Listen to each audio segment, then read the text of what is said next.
Happy Shanty Day number 201.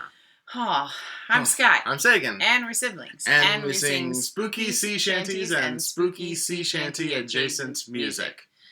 At least for the month of October. At least for the month of October. And maybe beyond that. You never know. Yep. And it's Saturday. It is Saturday. Hooray. Hooray. Yeah. And we've got sort of a goofy one here for you today. You know, it's good for the really super spooky ones. We had a spooky serious one yesterday. Yeah. This one is about as far away as you can get to it. Yep. It's not strictly speaking a folk song. Originally, It was a We're stretching this month. Yeah, in case we're definitely stretching. In case you weren't aware there, but they are. You know, it's in that same vein of potentially community singing and correct. You know, all those correct. kinds of well, things. And it's about a ghost from the 1500s, so that's the folk connection, and I'm sticking to it. Okay, fine. So it's called "With Her Head Tucked Underneath Her Arm." So it was written in 1934 by R.P. Weston and Bert Lee, and Harris Weston. No relation to either of us.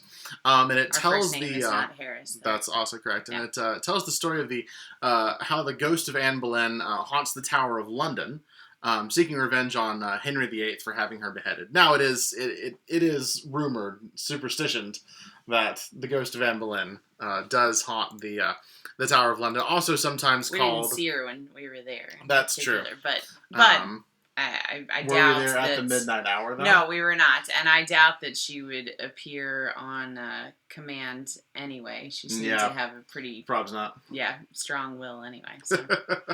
But she is rumored to haunt the Bloody Tower, as it's called, even when it was a royal residence. The Tower of London was often where problematic royals were locked up, if you will, and then beginning with the Tudor era, it was stopped usage as a royal residence altogether. Became an armory, a prison, and a place of execution. So. And now it's a tourist attraction. Among other things, like they do other things there too. Yep. But you can also go and go in and see the crown jewels and all sorts of other fun things there. Yeah. When it's safe to travel again. Correct. So this one has a chorus, and then it has sort of two different, there's like an A verse and a B verse that goes in sort of different patterns. And then there's a line at the end of the B pattern that everybody sings together. But lyrics are down below. Lyrics are down below. So we're going to teach you the chorus first. So hit that C for me. Oof. I heard that. Mm-hmm. So the chorus goes like this. With her head tucked underneath her arm, she walks the bloody tower. With her head tucked underneath her arm at the midnight hour.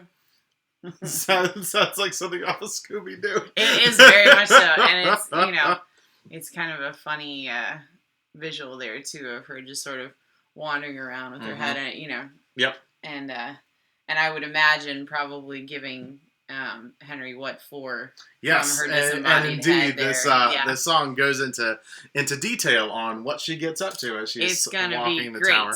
Yep. There are a couple of historical references besides, of course, the Henry VIII and Anne Boleyn. So the first one is there's a mention of Alex James. And Alex James was a Scottish footballer, mostly noted as a big playmaker for Arsenal during the sort of like early to mid 1900s. Which is about when the song was written in 1934. He won 6 trophies with Arsenal between 1930 and 1936. Very good for him. Yeah. And then there's... Any Arsenal fans out there? Maybe. There might be. Yeah. And then the other reference comes from the last verse. Where there's a line that says, "For how the sweet sand fairy Anne Do I Know Who You Are? Which is, it comes from, so British soldiers during World War I heard the French sort of dismissive phrase, "C'est n'a fait rien," which I'm good, mispronouncing. Sure. Which means in French it doesn't matter, or that doesn't matter. But you, that's pretty close. I don't get along well with the French language for many reasons. The British soldiers heard it as San Fairy Anne. And so that actually sort of entered the vernacular after World War I is how the sweet San Fairy Anne is sort of a mild oath, probably on the lines of something like, well, how the devil or how the heck, that sort of thing. But yeah, so those are the two other historical references. Oh no, and we didn't even cover the other the end of the B verse. We're sort of jumping around. Oh, it's it's basically it's the same as or it's close. Same words, slightly different melody. So every line in the B section ends with her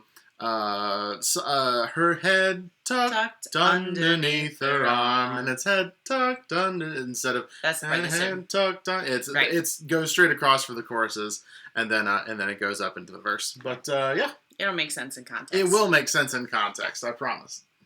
We promise. You ready? Yeah. Yeah, let's do it.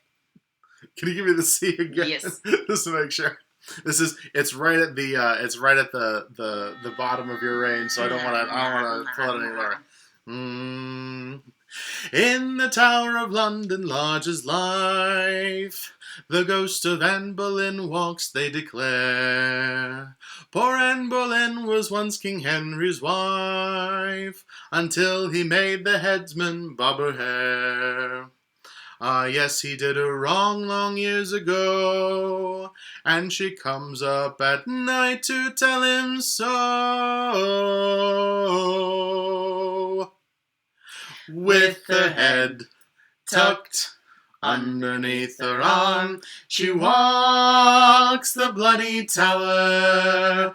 With her head tucked underneath her arm at the midnight hour. She comes to haunt King Henry, she means giving him what for. Gadzooks, she's going to tell him off for having spilt her gore. And just in case the headsman wants to give her an encore, she has her head tucked underneath her arm. With her head tucked underneath her arm, she walks the bloody tower. With her head tucked underneath her arm at the midnight hour. Along the drafty corridors for miles and miles she goes. She often catches cold, poor thing, it's cold there when it blows. And it's awfully awkward for the queen to have to blow her nose. With her head tucked underneath her arm. Sometimes gay King Henry gives a spread for all his gals and pals, a ghostly crew. The headsman carves the joint and cuts the bread.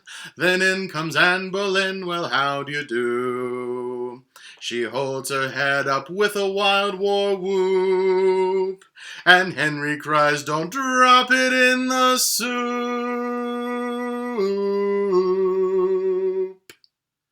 With her head tucked underneath her arm, she walks the bloody tower.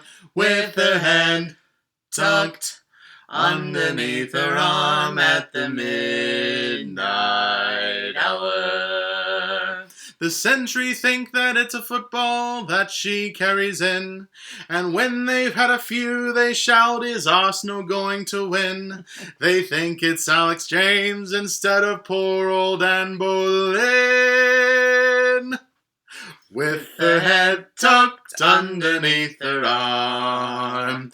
With her head tucked underneath her arm. She walks the bloody tower with her head tucked underneath her arm at the midnight hour. One night she caught King Henry, he was in the canteen bar. Said he, "Are you Jane Seymour, Anne Boleyn, or Catherine Parr? For how the sweets and fairy Anne do I know who you are?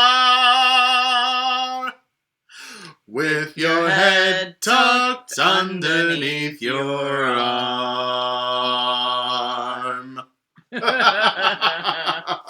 Oh, man. That's never a good plan. Mix up your girlfriends, even no, if she well, is missing her head. If he was a little more sober, he would have known that it was who was it? Because he only had 2 of his wives beheaded: Catherine, Jane Seymour, or Catherine Howard or Anne Boleyn.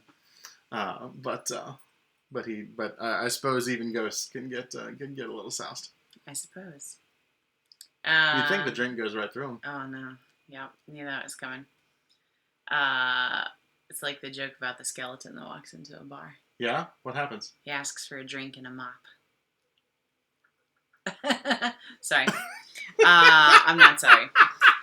Yeah. So there you go. There is your classic, sort of nostalgic Halloween spooky time song for the day. Yeah. Yeah.